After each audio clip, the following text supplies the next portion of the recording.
Hello, my name is Rita Chen Sihua. My student number is 11. I'm a freshman. The topic for today's recording is What I Learned from 100 Days of Rejection, delivered by Jiang. When I was 6 years old, I received my gifts. My first grade teacher had this brilliant idea. She wanted us to experience receiving gifts but also learning the virtue of complimenting each other. So she had all of us come to the front of the classroom and she bought all of us gifts and stacked them in the corner. And she said, "Why don't we just stand here and compliment each other? If you hear your name called, go and pick up your gift and sit down." What a wonderful idea, right? What could go wrong? Laughter. Well, there were 40 of us to start with, and every time I heard someone's name called, I would give out the heartiest cheer. And then there were 20 people left, and 10 people left, and 5 left, and 3 left, and I was one of them. And the compliments stopped. Well, at that moment, I was crying, and the teacher was freaking out. She was like, "Hey, would anyone say anything nice about these people?" Laughter. No one? Okay, why don't you go get your gift and sit down? So behave next year. Someone might say something nice about you. Laughter. Well, as I'm describing this, you probably know I remember this really well. Laughter. But I don't know who felt worse that day. Was it me or the teacher? She must have realized that she turned the team building event into a public roast for 3 6-year-olds. And without a humor, when you see people get roasted on TV, it was funny. There was nothing funny about that day. So that was one version of me, and I would die to avoid being in that situation again, to get rejected in public again. That's one version. Then fast forward 8 years, Bill Gates came to my hometown, Beijing, China, to speak, and I saw his message. I fell in love with that guy. I thought, wow, I know what I want to do now. That night, I wrote a letter to my family telling them, by age 25, I'll build the biggest company in the world, and that company will buy Microsoft. Laughter. I totally embrace this idea of conquering the world, domination, right? And I didn't make this up. I did write that letter, and here it is. Laughter. You don't have to read this through. Laughter. This is also bad handwriting, but I did highlight some keywords. You get the idea. Laughter. So that was another version of me, one who will conquer the world. Well, then 2 years later, I was presented with the opportunity to come to the United States. I jumped up in because that was where Bill Gates lived, right? Laughter. I thought that was the start of my entrepreneur journey. Then fast forward another 14 years, I was 30. Nope, I didn't build that company. I didn't even start. I was actually a marketing manager for a Fortune 500 company, and I felt I was stuck. I was stagnant. Why is that? Where is that 14-year-old who wrote that letter? It's not because he didn't try. It's because every time I had a new idea, every time I wanted to try something new, even at work, I wanted to make a proposal. I wanted to speak up in front of people in a group. I felt there was this constant battle between the 14-year-old and the 6-year-old. One wanted to conquer the world, make a difference. Another was afraid of rejection. And every time that 6-year-old won. And this fear even persisted after I started my own company. I started my own company when I was 30. If you want to be Bill Gates, you've got to start sooner or later, right? When I was an entrepreneur, I was presented with an investment opportunity and then I was turned down. And that rejection hurt me. It hurt me so bad that I wanted to quit right there. But then I thought, hey, would Bill Gates quit after a simple investment rejection? Would any successful entrepreneur quit like that? No way. And this is where it clicked for me. Okay, I can build a better company, I can build a better team or better product. But one thing for sure, I've got to be a better leader. I've got to be a better person. I cannot let that 6-year-old keep dictating my life anymore. I have to put him back in his place. So this is where I went online and looked for help. Google was my friend. Laughter. I searched, how do I overcome the fear of rejection? I came up with a bunch of psychology articles about where the fear and pain are coming from. Then I came up with a bunch of rah-rah inspirational articles about don't take it personally, just overcome it. Who doesn't know that? Laughter. But why was I still so scared? Then I found this website by luck. It's called rejectiontherapy.com. Laughter. Rejection therapy was this game invented by this Canadian entrepreneur. His name was Jason Conley. And basically the idea is for 30 days you go out and look for rejection. And every day get rejected at something and then by the end you desensitize yourself from the pain. And I love that idea. Laughter. I said, you know that? I'm going to do this and I'll feel myself getting rejected 100 days.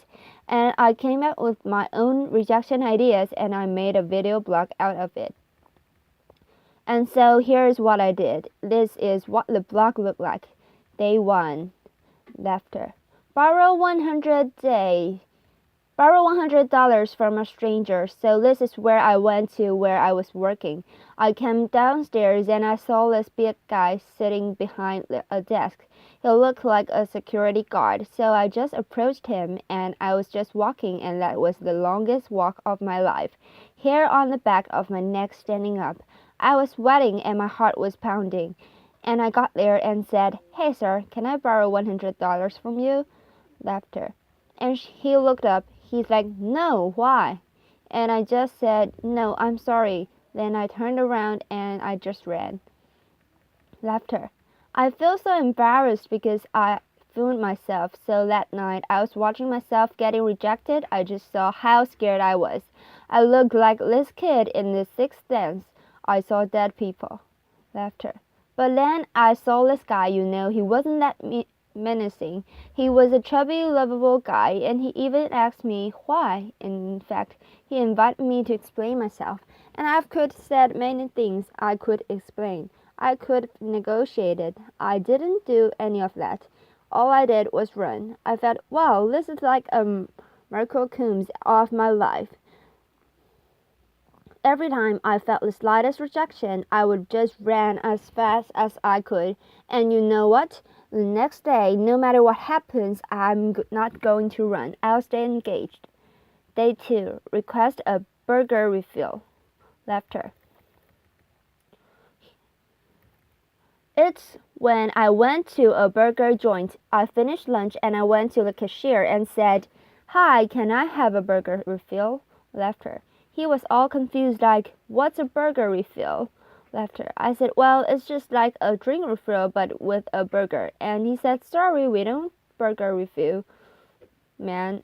Laughter. So this is where rejection happened and I could have run, but I stayed. I said, well, I love your burgers. I love your joint. And if your guys do a burger refill, I'll love your guys more. Laughter. And he said, well, okay, I'll tell my manager about it and maybe we'll do it, but sorry, we can't do this today.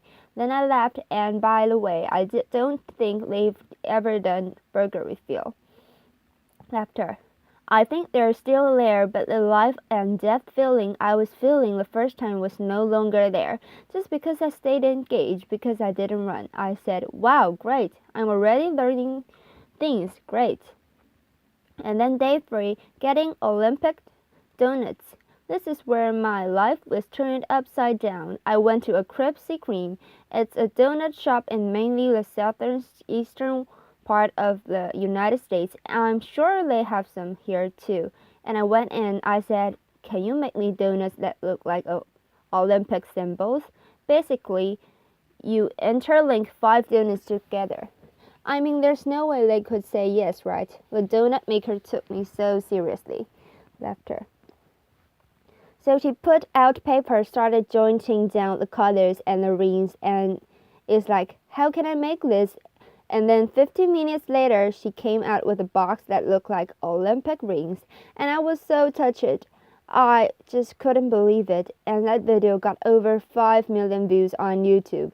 The world couldn't believe that either. Laughter. Because of that, I was in newspapers and talk shows and everything, and I became famous. A lot of people started writing emails to me and said, why you're doing is awesome, but fame and notoriety did not do anything with me. What I really wanted to do was learn and to change myself. So I turned the rest of my 100 days of rejection into this program, into this research project. I wanted to see what I could learn. And then I learned a lot of things. I discovered so many secrets. For example, I found if I just didn't run, if I got rejected, I could actually turn a no into a yes. And the magic word is why. So one day I went to a stranger's house. I had this flower in my hand, knocked on the door and said, hey, can I plant this flower in your backyard? Laughter. And he said no. But before he could leave, I said, hey, can I know why? And he said, well, I have this dog. I would dig up anything I put in the backyard. I don't want to waste your flower. If you want to do this, go across the street and talk to Connie. She loves flowers. So that's what I did. I went across and knocked on Connie's door, and she was so happy to see me. Laughter. And then half an hour later, there was this flower in Connie's backyard. I'm sure it looked better now.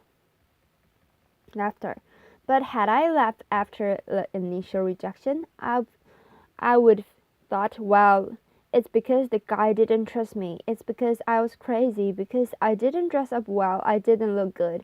It was none of those. It was because what I offered did not fit what he wanted. And he trusted me enough to offer me a referral. Using a sales term, I converted a referral. Then one day, I also learned that I can actually say certain things and maximum my chance to get a yes. So, for example, one day I went to a Starbucks and asked the manager, hey, can I be a Starbucks greeter? He was like, what's a Starbucks greeter? I said, do you know those Walmart greeters? Those people who say hi to you before you walk in the store and make sure you don't steal stuff. Basically, I want to give a Walmart experience to Starbucks customers. Laughter. Well, I'm not sure that's a good thing, actually. Actually, I'm pretty sure it's a bad thing. And he was like, oh, yeah, this is how he looked. His name is Eric, and he was like, I'm not sure. This is how he was hearing me. Not sure. Then I asked him, is that weird? He's like, yeah, it's really weird, man. But as soon as he said that, his whole demeanor changed. It's as if he's putting all the doubt on the floor, and he said, yeah, you can do this. Just don't get too weird. Laughter. So for the next hour, I was the Starbucks greeter. I said hi to every customer that walked in and gave them holiday cheers. By the way, I don't know what your career trajectory is, but don't be a greeter. Laughter. It was really boring, but then I found I could do this because I mentioned, is that weird? I mentioned the doubt that he was having, and because I mentioned, is that weird? That means I wasn't weird. That means I was actually thinking just like him, seeing this as a weird thing.